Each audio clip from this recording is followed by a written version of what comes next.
I don't know what's wrong with it. Oh.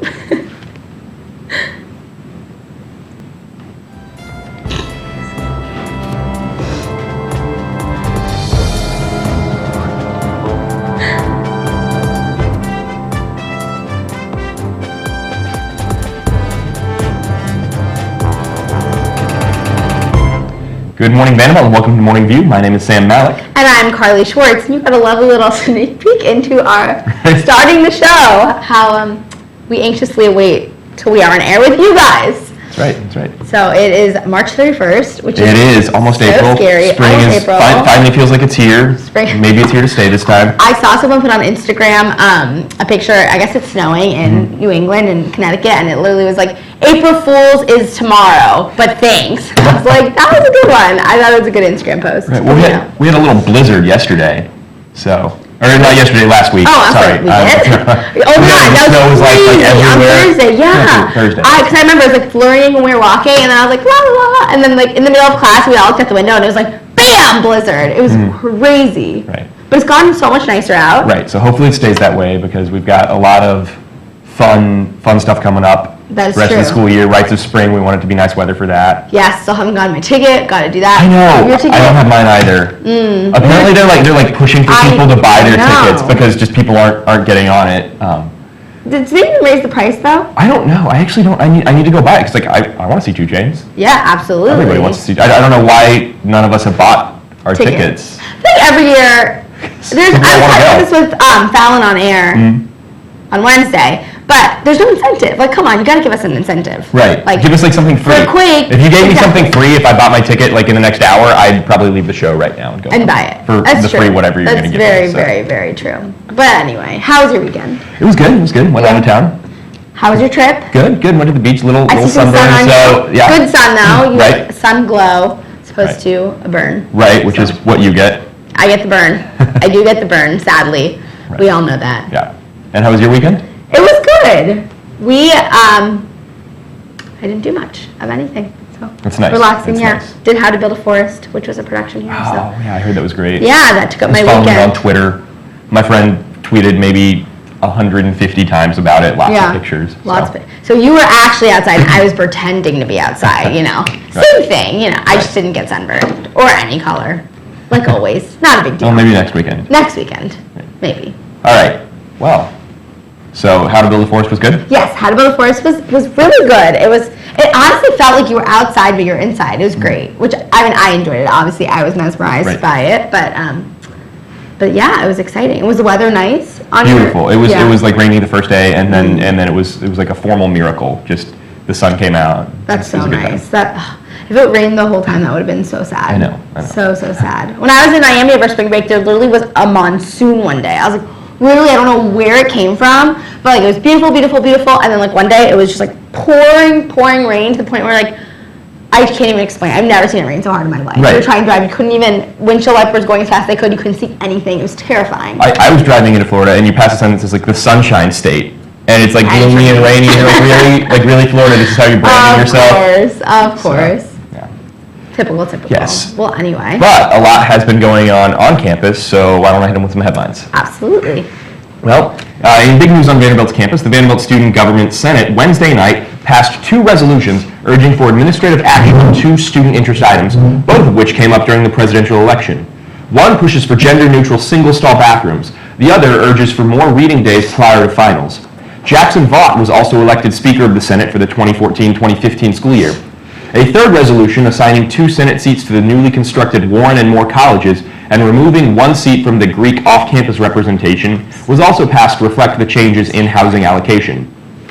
And there's big news happening on other campuses as well. The Chicago district of the National Labor Relations Board, or NLRB, decided on Wednesday that Northwestern University football players qualify as full employees of the university and may unionize.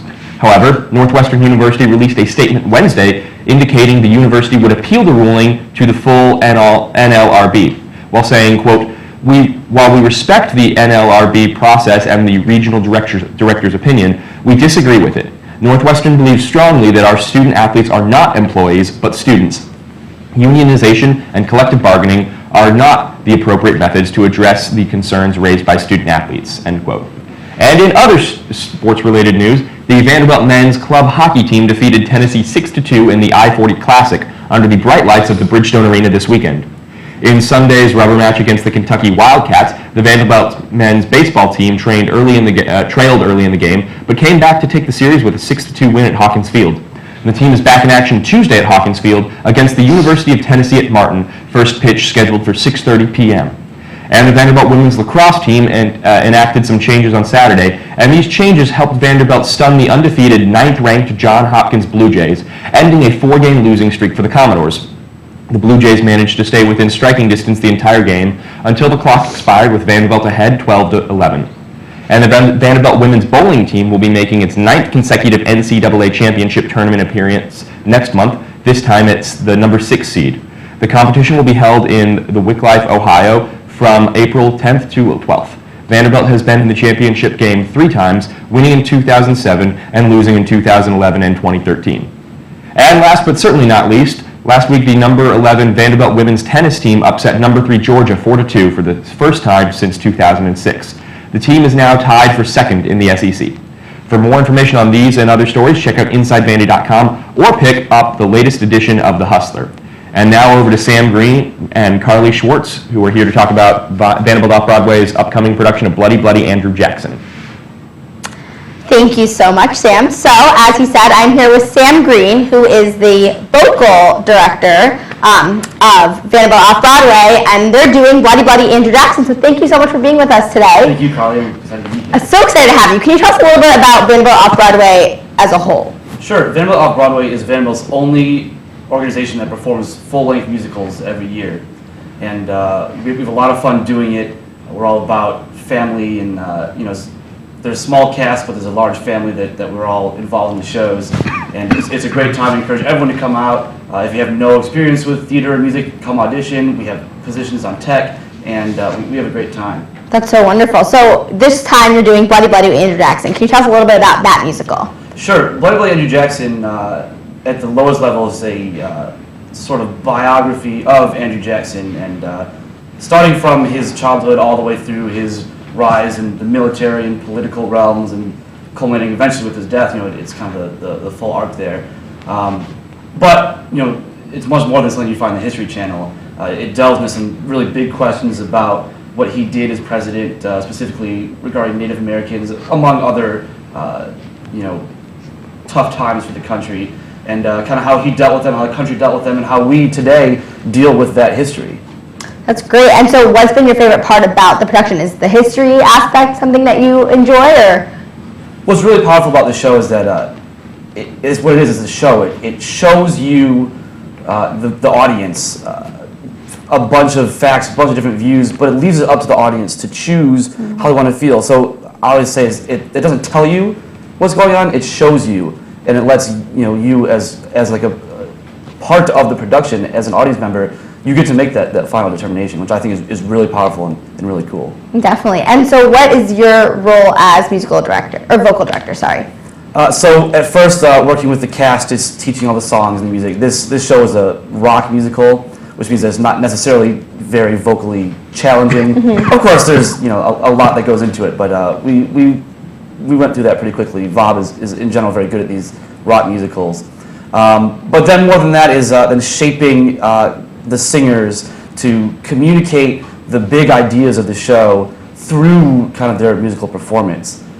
And that's a big challenge. I work a lot with Sam, who's the director, the artistic director, and make sure that we're communicating a unified idea, a unified artwork through music, through acting, through dance, and everything else. There's also a small 4-person rock band pit orchestra that I've been working with as well. That's awesome. And so are you in charge of kind of working with them with the music, or yeah, but you're not directing them at all when? No, it's like a rock band, so we'll say go and then they'll be on their way. Right. Yeah. Awesome. That's so fun. And so what do you think has been the most challenging part of this production compared to other productions in the past that you've done with Vanderbilt Off Broadway? What's really difficult is, a lot of these themes are difficult to come to terms with. it's that the Native American story in the United States history is a tragic one, to be perfectly honest. And so finding the way to present that story and to try to elicit an emotional response from the audience without being rude or without turning people away. It's a very fine line that we've been walking. I really feel strongly that we've found kind of that perfect area, but it's been a challenge to really, we sometimes we're on one side, sometimes on the other, just trying to keep it right in that sweet spot. Well, I'm excited to see where that show is because I'm sure it is wonderful. So where is it? How do you see it? Give us a little bit of those details. So Bloody Buddy Andrew Jackson, we have 4 performances, Thursday, Friday, Saturday night at 8 p.m. and a Saturday matinee at 2 p.m. And the box office opens an hour before the show, house opens a half hour before. It's free for undergrads, $5 otherwise. And another interesting thing about the show is there's no intermission. It's an hour and a half from start to finish. So you're in, you're out, you get a great experience, and then if you have plans later on, as many colleges may have, you certainly can do that as well. Sounds like the best of both worlds. You can have some theater, get some history in, and then go on with your night. So that's great. And if you want to be involved with Vanderbilt Off Broadway after this production, how can you become involved and audition or? Sure. Well, we're getting towards the end of the school year here, so this is going to be our last big production for Vanderbilt Off Broadway. But starting right away in the fall, like 2 weeks after we're on campus, we're having auditions for our main stage show, which we have not yet announced, but that'll be coming very soon, so stay tuned for that. But in all the activity fairs and everything at the beginning of the year, we're always out there. We're always trying to get as many people as we can to audition. And then throughout this year, we've had 3 large productions. We have 3 different casts, 3 different tech crews, so there's a lot of opportunities. If during certain semesters you're busier than others, you can wait and you can join anytime you want. If you don't make a production, you have a lot of opportunities. That's something we really pride ourselves on, is that we're very open and we love having new people. That's great, so inclusive. So everyone, audition next year for Vanderbilt Off Broadway, but more importantly, get to Sarratt Cinema, is that where it is, correct? On either Thursday, Friday, or Saturday, see the show. Do you have anything else you'd like to say, Vanderbilt community? VOB is so fun. Bob is great. Go see the show. Enjoy yourself. As you said, it's free in Sarratt Cinema, only an hour and a half, and it's going to be a wonderful production. So thank you so much again for joining us. Thank you. And back over to you, Sam. Thank you, Carly, and thank you, Sam Greene. I'm going to hit you with some national, international headlines here. The number 8 seed Kentucky Wildcats are advancing to the Final Four after freshman guard Aaron Harrison hit a 3-pointer with 2.3 seconds left in the game against number 2 seeded Michigan Sunday night. This is the 4th time in 5 seasons the Wildcats are going to the Final Four under head coach John Calipari. Kentucky will face Wisconsin next Saturday while UConn takes on Florida. And according to individuals familiar with the Senate's unreleased torture report, it concludes that waterboarding and other harsh interrogation techniques revealed no key evidence during the search for Osama bin Laden, something the CIA disputes. According to the report, the simulated drowning, sleep deprivation, as well as other methods were not only cruel, they were ineffective. The most famous detainee, Khalid Sheikh Mohammed, was waterboarded 183 times by the CIA, but the report says he did not turn over valuable information until he was in standard interrogation. In the aftermath of bin Laden's death, former Bush administration officials as well as top CIA figures pointed to it as a justification for, quote, enhanced interrogation techniques. And potential leads on the missing Malaysian airline Flight 370 keep coming. So do the setbacks and frustrations, reports CNN. Monday's search ended without finding anything significant, Australian officials said. 4 orange objects spotted by search aircraft and earlier described as promising turned out to be nothing more than old fishing gear, they said. Underscoring the difficulty of the search, U.S. Navy officials loaded underwater locating gear aboard an Australian naval support vessel and set out to sea Monday evening, but won't be able to make use of the equipment until searchers narrow the search zone. And that's what's going on. I want to know where the airplane was. I know. That's all I want to know. Like, why can't they just figure it out? It sounds, I mean, clearly they're trying. It's not like they're not trying, but. Right. Did you ever watch Lost? I didn't watch Lost, but everyone keeps making Lost references. I hadn't seen Lost until a couple summers ago when I binge watched the entire thing on Netflix, which I highly recommend if, well, not now because exams are coming up. Don't start a Netflix show. We all love having a Netflix show during exam time. Right. Perfect. But Lost is perfect because it gives you an idea of what might have happened to this plane. Because the plane in Lost just disappears. Like how? Like the island's magic. I don't actually really understand it.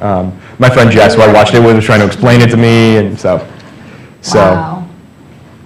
Maybe there's a magic island out there. Maybe there's a magic island. Maybe we are really all in a television show.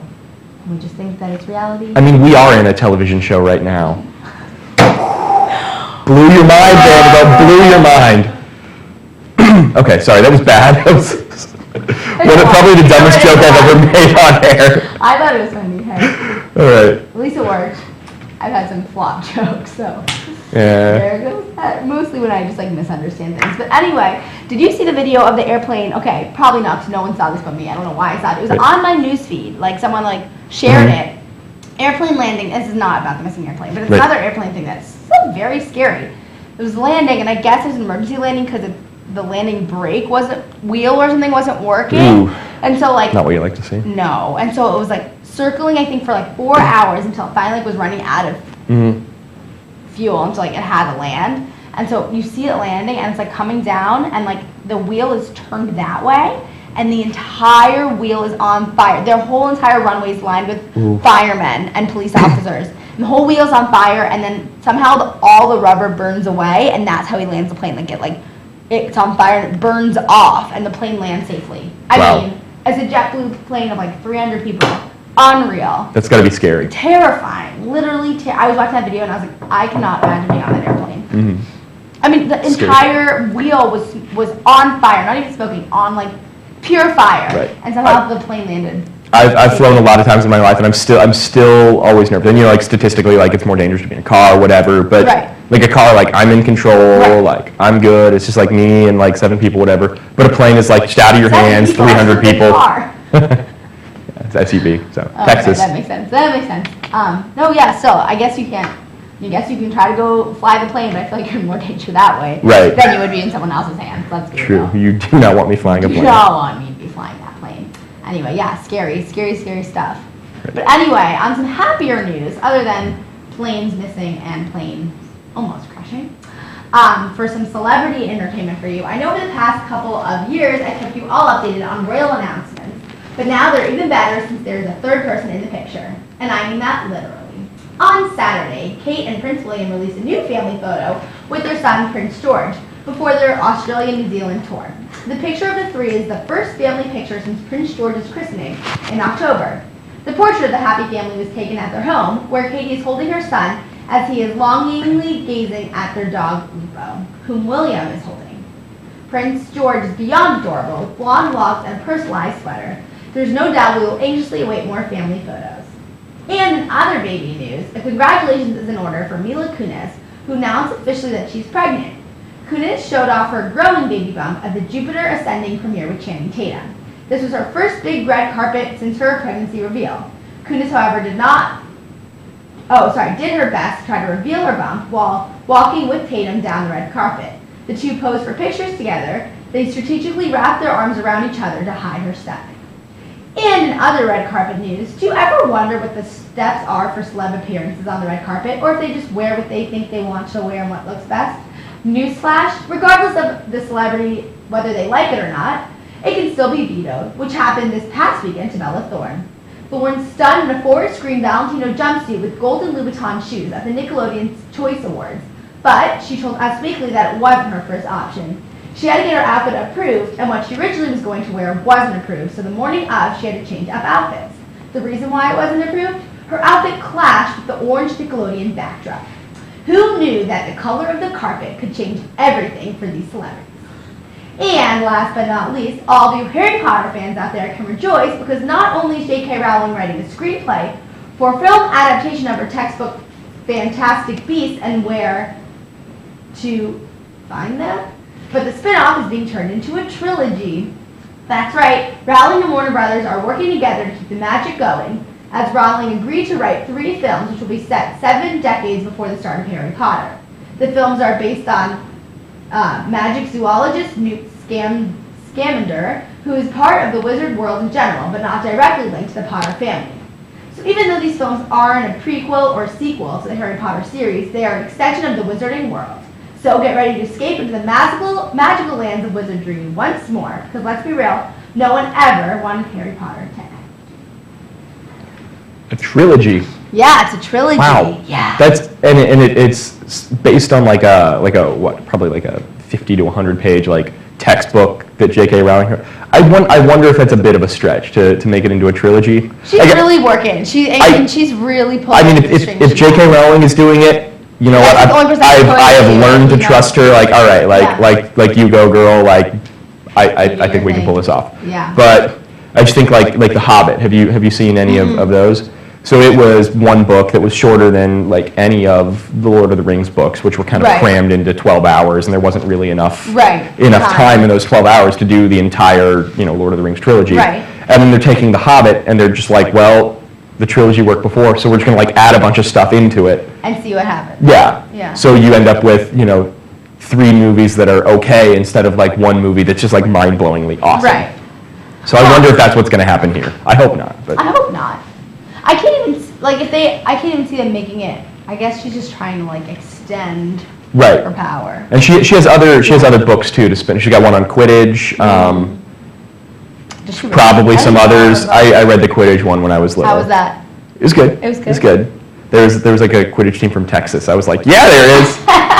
So I'll be on it. When our tryouts. yeah. Yeah. The letter never came, guys. The Hogwarts letter never came, and Sad. it tears me up every day. So sad. Anyway, well, hopefully they'll be good. It'll be a good Yeah, trilogy. yeah. I think it will. I mean, it got great reviews online. When I say reviews, I mean it obviously has not been written yet, but They're like good- everybody's very good excited previews. about it. Yeah, exactly. And like, it's I think, what was it, Warner Brothers? Yeah. Time Warner. It's gonna be good. Warner Brothers, you know? they do good stuff. Yeah, exactly. J.K. exactly. Rowling, she's It's written J.K. some nice Rowling, stuff like, I guess she's before. like okay, like I guess people somewhat like her. Right. So anyway, but it's beautiful outside. So luckily the books aren't out yet. So I mean the movie's not out yet, so you don't have to spend the time indoors because the high is 73 today and the low is 54. So you're going to spend your day outside enjoying the sun as there is 0% chance of precipitation, and it's high 70s all week long. I'm so excited. Me too. Finally, nice weather. Finally, it's spring, so Took make sure you long get out enough. there and enjoy it. The trees are probably going to be blooming and Yeah, really bright so many colors. pictures. People are like, people having lawn playing frisbee. oh, that's the best part when you walk outside on the quad and everyone's just an alumni.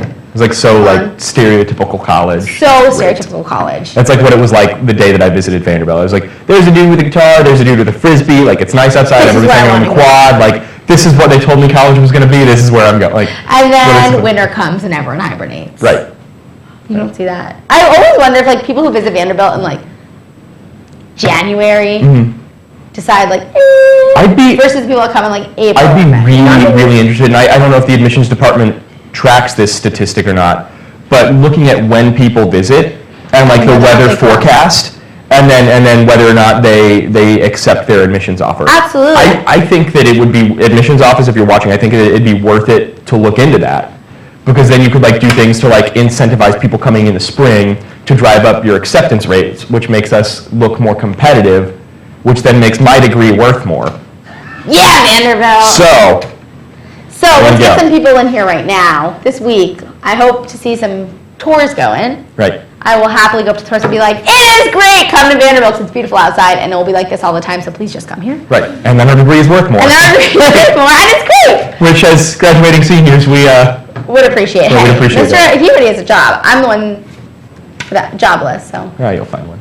it will be exciting. It will be an adventure in itself, that's for sure. Right. But Well, anyway, Vanderbilt, thank you for joining us. Make sure to tune in on Wednesday when Carly Vaughn and Fallon Thompson will be back on air.